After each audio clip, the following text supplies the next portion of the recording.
जो बैनगंगा नदी है परासवाड़ा पठार सिवनी से, है ना। यहाँ से हम लोग निकाल लेते हैं किस नदी को, बैनगंगा नदी। कौन सी नदी है भाई, बैनगंगा। तो सबसे पहले तो देखो इन नदियों का केवल उद्गम और समापन पूछा गया है, आज तक और कोई क्वेश्चन नहीं पूछा गया है ना। या फिर आगे चल के इसमें वर्धा नदी और मिलेगी, आगे चल के वो प्राणहिता बनेगी, दैट्स एनफ। यही दो क्वेश्चन इसके बारे में पूछे हैं, लेकिन अपन पूरा पढ़ेंगे। उद्गम देख लेते हैं भाई, उद्गम कहाँ से हुआ है। तो उद्गम हुआ है परासवाड़ा पठार सिवनी मुंडारा।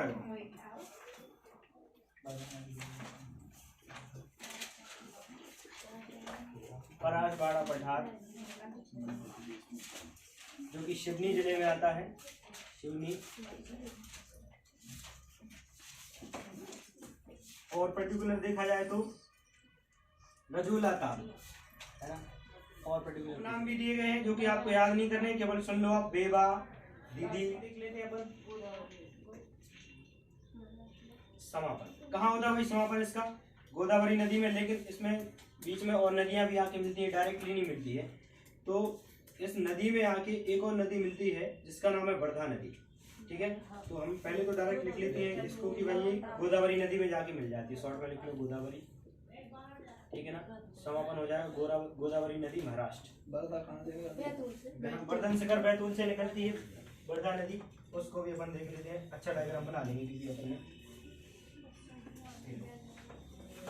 ये हो गया मुल्ताई वर्धन शिखर बैतूल।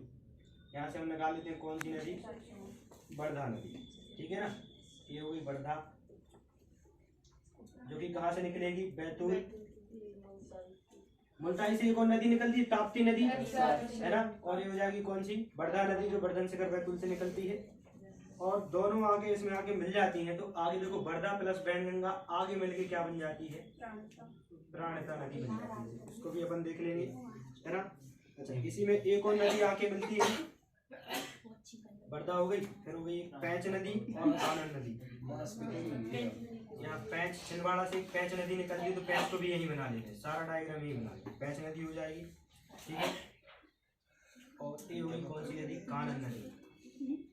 यहाँ जो मिलेगी, ठीक है ना, ऐसे मिलेगी। एक्चुअली कानन नदी इसमें डायरेक्ट नहीं मिलती, थोड़ा रुक जाना आप लोग। ये वही कौन सी नदी, कानन नदी। और इसमें आगे मिल जाती है कौन सी नदी, पैंच नदी, ठीक है। ये होगी पैंच नदी, बना लेंगे ना डायग्राम सही से। और आगे चल के ये जो प्राणहिता बनेगी, ये मिलेगी कहाँ पर भाई, महाराष्ट्र में जाके किससे मिल जाएगी, गोदावरी नदी से। ये गोदावरी नदी है जो त्र्यंबकेश्वर नासिक से निकलती है, ठीक है ना।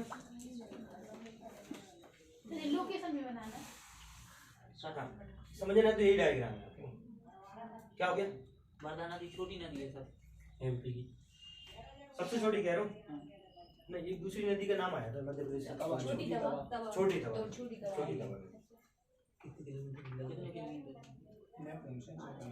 देखना पड़ेगा कितने किलोमीटर, ऐसी छोटी नदी का मत पूछो आप, ऐसी कई छोटी नदी है।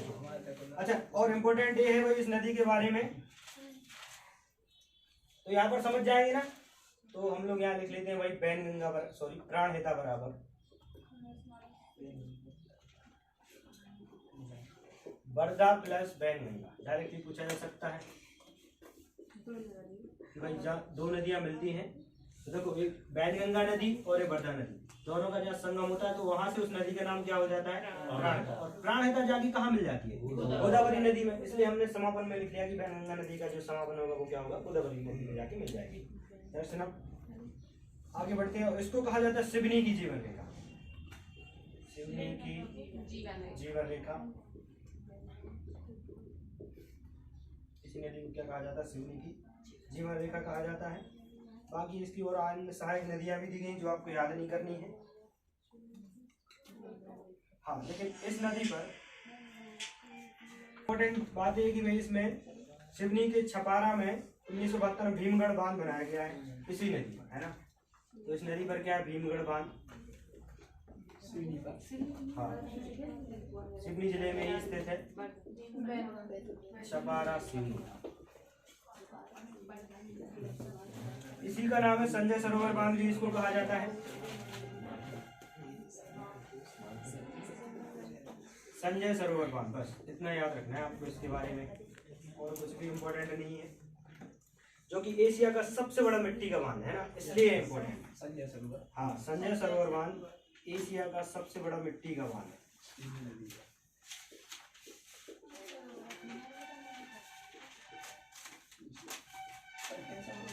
मिट्टी का बांध है। 1972 में इसके बनाने की शुरुआत की गई थी।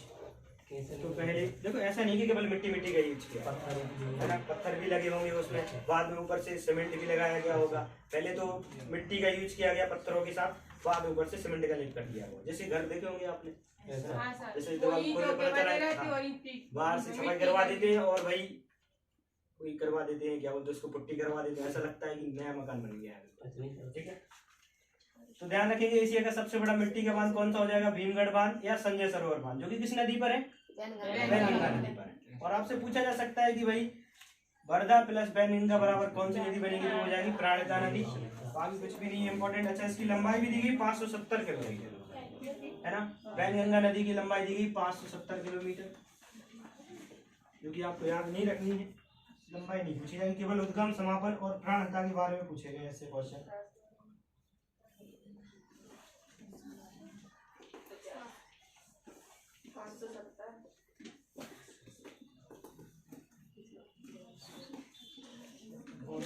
कौन कौन सी नदी रखी, पैंच अपन ने बना ही लिया है, थोड़ा पैंच नदी के बारे में देख लूं। इसके पहले वर्धा के बारे में देख लूं। वर्धा नदी वर्धन से कर बैतूल से निकलती है, साफ साफ दिखाई दे रहा है ना, छिंदवाड़ा से। इधर 1 मिनट रुकना, कहाँ पे है, इधर से देखो आप, यहाँ से कौन सी नदी निकली है, वर्धन से कर बैतूल से कौन सी, वर्धा में। ठीक है ना, यहीं पे डायग्राम में बना लो आप, लंबाई उम्बाई कुछ याद नहीं रखनी है। और महाराष्ट्र में जाके किससे मिल जाती है, कौन सी नदी मिलती है, वैनगंगा मिलती है, आगे चल के प्राणहिता बन जाती है। ठीक है, और इसके बाद है पैंच नदी, तो ये छिंदवाड़ा से निकलती है, तो यहाँ लिख लो आप इंडिकेशन के लिए छिंदवाड़ा है, बस छिंदवाड़ा। पैंच में लिखना है क्या आपको, छिंदवाड़ा।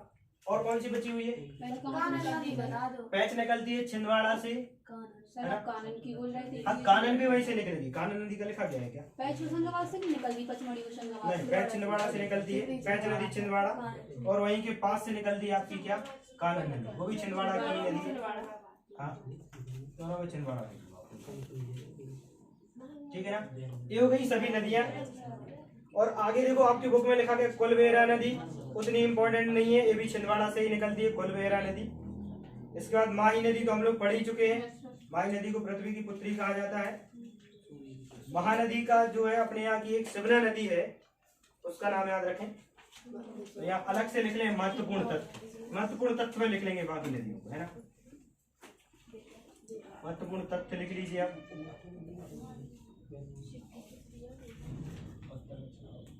महत्वपूर्ण तत्व में सबसे पहला तो है कि शिवना नदी, जिसके किनारे कौन बसा हुआ है, मंदसौर, इसलिए इम्पोर्टेंट है शिवना नदी, क्योंकि उसके किनारे मंदसौर बसा हुआ है।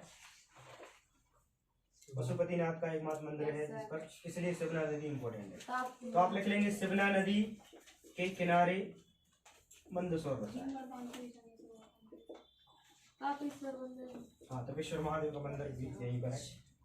तो शिवना नदी के किनारे क्या बसा हुआ, मंदसौर। इससे हम ये समझ जाएंगे कि भाई क्या शिवना नदी मंदसौर से निकलती है। और इसी यहीं पर क्या है, ब्रैकेट में लिख लेना, भगवान पशुपतिनाथ का मंदिर,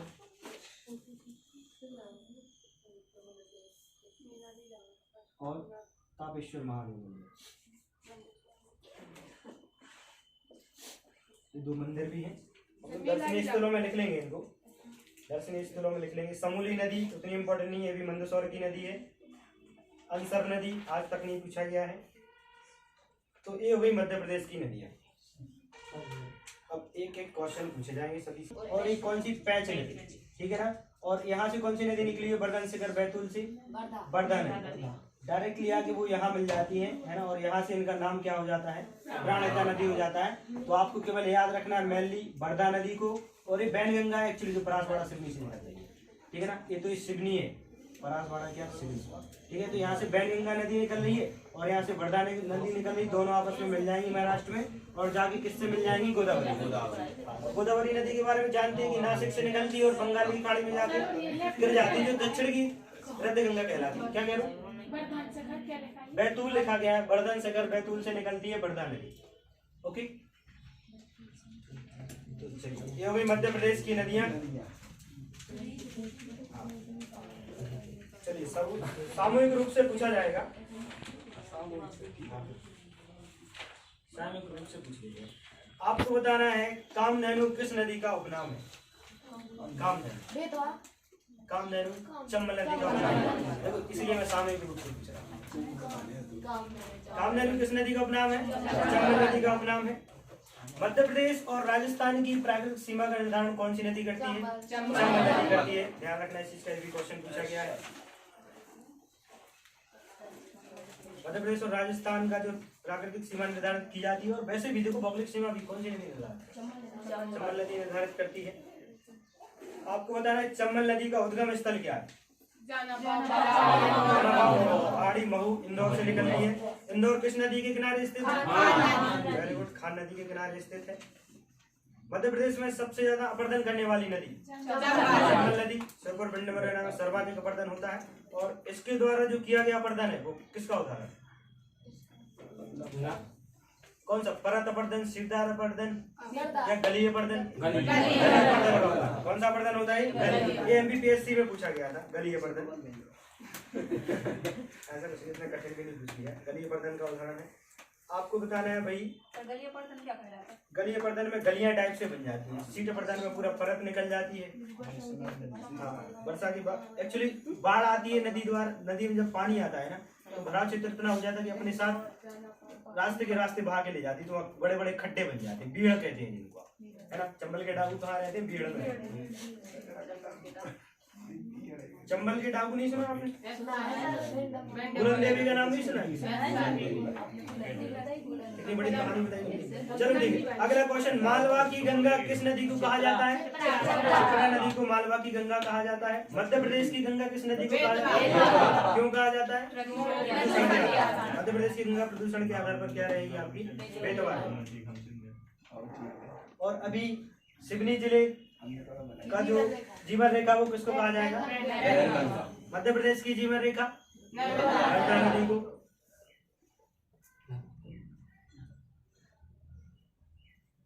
आपको बताना बेतवा नदी किस नदी में जाकर मिलती है और कहाँ मिलती है? यमुना नदी में जाके मिलती है, हमीरपुर उत्तर प्रदेश में। ध्यान रखना, केवल आप यमुना याद रखो और उत्तर प्रदेश। क्या बताया? चंबल, इटावा चंबल नदी का दाऊ। मैं बेतवा पूछ रहा हूँ, जिसको मध्य प्रदेश की गंगा भी कहा जाता है। कहाँ से निकलती है बेतवा नदी? राशन के कुमारग्राम से। वेरी गुड, अच्छे से पढ़ाई आप लोगों ने। मध्य प्रदेश और उत्तर प्रदेश की प्राकृतिक सीमा का निर्धारण किस नदी द्वारा किया जाता है? मध्य प्रदेश और उत्तर प्रदेश, एमपी यूपी। बेतवा नदी द्वारा, वहाँ चंबल नदी द्वारा, यहाँ बेतवा नदी द्वारा। ठीक है ना। चलिए, कैन नदी नाम तो सुना ही होगा, कैन का। कैमूर पहाड़ी कटनी से निकलती है, यमुना नदी में जाके मिल जाती है। चंबल, सिंध, बेतवा, कैन किसकी सहायक नदियां हैं? यमुना की सहायक नदियां। और दो ऐसी सहायक नदियां जो डायरेक्टली गंगा में मिलती हैं, एक टॉन्स नदी, दूसरा सोन नदी। ठीक है ना, सोन और टॉन्स। थोड़ा कठिन सा क्वेश्चन पूछिए।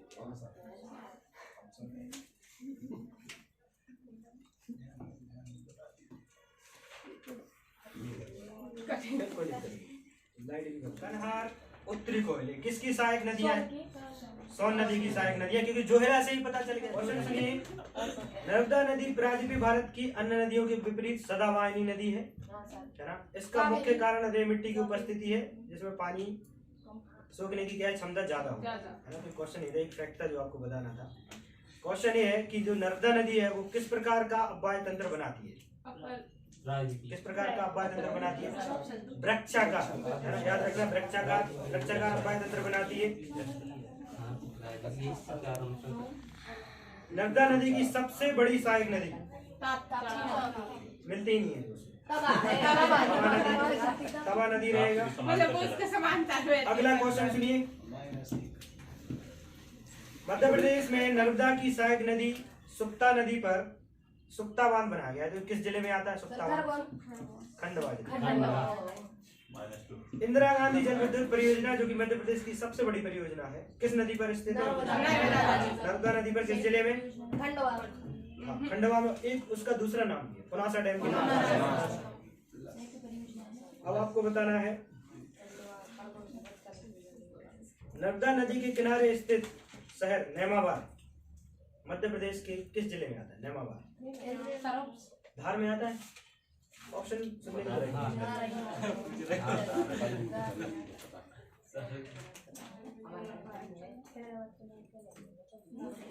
जोवट परियोजना मध्य प्रदेश के किस जिले में स्थित है? पढ़ा नहीं है। अलीराजपुर जिले में स्थित है जोवट नदी, है ना। अलीराजपुर जिले की किस तहसील का नाम बदलकर चंद्रशेखर आजाद नगर कर दिया? भावरा, वहीं पर जन्म हुआ था ना। पहले झाबुआ में थे, मध्य प्रदेश की हृदय रेखा किस नदी को कहा जाता है? नर्मदा नदी को। और मध्य प्रदेश को जीवित नदी का दर्जा किस वर्ष? 2017 नर्मदा नदी को दिया गया।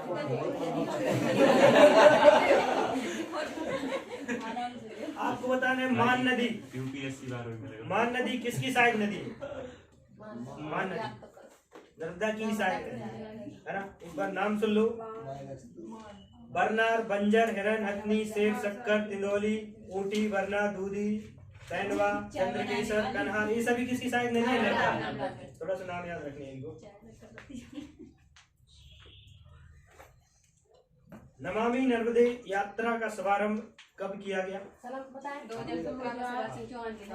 11 दिसंबर 2016। समापन हुआ था 15 मई 2017। कहाँ से शुरू किया गया था शुभारंभ? कहाँ से हुआ? एक क्वेश्चन पूछ रहे हैं।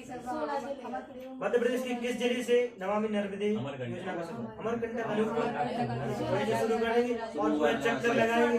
परिक्रमा कहा गया था कि परिक्रमा लगाएंगे पूरा नर्मदा नदी का। परिक्रमा लगाने के लिए उनको पहले थोड़ा महाराष्ट्र गुजरात में भी जाना चाहिए था ना, पर समंदर का चक्कर लगाना चाहिए। सरदार सरोवर बांध के ऊपर से जाना। सरदार सरोवर बांध की ऊंचाई ऐसी है 138 मीटर उसकी ऊंचाई मानी जाए। लेकिन यदि आप नीचे से पूरा लेंगे 162 किलोमीटर के 163 मीटर, है ना। लेकिन यदि आप केवल बेस से लें, उसकी जो बीम बनी हुई है बीम से लें तो 138 मीटर ऊंचाई है उसकी, ध्यान रखना।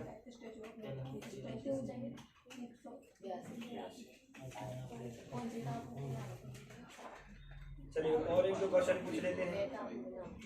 शक्कर नदी किसकी सहायक नदी? तवा नदी किसकी सहायक नदी है? तवा नदी की लंबाई कितनी है? क्योंकि देखो तवा नदी मध्य प्रदेश में नर्मदा की सबसे बड़ी सहायक है, तो याद रखना 172 किलोमीटर है। 172 किलोमीटर। और जो तवा नदी है वो नरसिंहपुर जिले से प्रवाहित होती हुई किसमें मिल जाती है? वही होशंगाबाद से निकलती है, नरसिंहपुर में जाके किससे मिल जाती है? गंगा नदी में जाके मिल जाती है, नर्मदा नदी में जाके मिल जाती है। नर्मदा नदी ऐसे सोचेंगे गंगा कहाँ से आ रही है? गोदावरी नदी के क्वेश्चन पूछ लीजिए। अच्छा इसको बताइए, बावनथड़ी नदी मध्य प्रदेश के किस जिले से संबंधित है? बावनथड़ी नदी, बावनथड़ी परियोजना, हाँ, बालाघाट जिले से। बैनगंगा, बैनगंगा परासवाड़ा से। पैंच नदी, छिंदवाड़ा,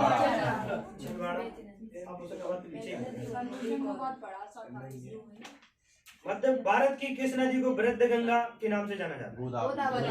दक्षिण की गंगा या वृद्ध गंगा? गोदावरी नदी तंत्र पढ़ रहे हैं। वर्धा नदी कहाँ से निकलती है? वर्धन शिखर बैतूल से। पैंच नदी परासवाड़ा सिवनी से, सॉरी सिवनी से निकल, छिंदवाड़ा से निकलती है। पैंच नदी कहाँ से निकलती है? किलो में हो जाता है। बागी नदी आपने पढ़ी ली है। माही नदी कहाँ से निकलती है? धार जिले से। माही नदी एक ऐसी नदी जो कर्करेखा को 2 बार काटता है। माही नदी का समापन स्थल क्या है? माही नदी कह रहा हूँ। माही का अलग ही अब्बाई तंत्र है। नहीं, खंबात की खाड़ी कहा जाए, खंबात की खाड़ी या अरब सागर की। महानदी नाम सुना है? महानदी कहाँ से निकलती है? महानदी छत्तीसगढ़। रायपुर छत्तीसगढ़ से निकलती है, तो अपन को ये पढ़ने की जरूरत नहीं है, इन्होंने यहाँ लिख दिया है क्या, उड़ीसा में क्योंकि अपने यहाँ की सिमला नदी समूली आंसर है, वहाँ जाके मिलती है। चलिए एक दो क्वेश्चन और पूछ लेते हैं।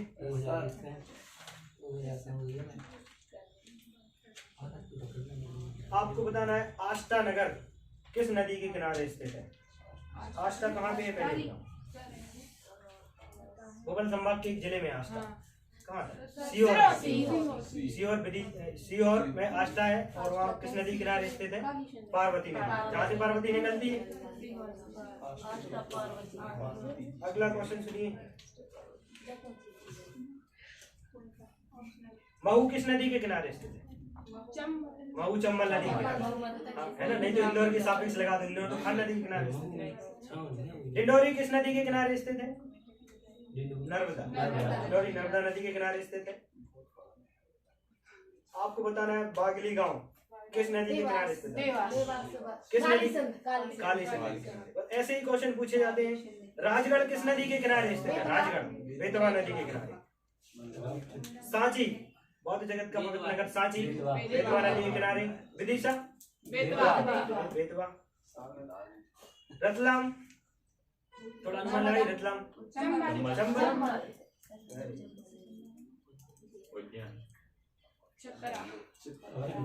वही होता है। दतिया किस नदी के किनारे स्थित है? सिंध नदी के किनारे।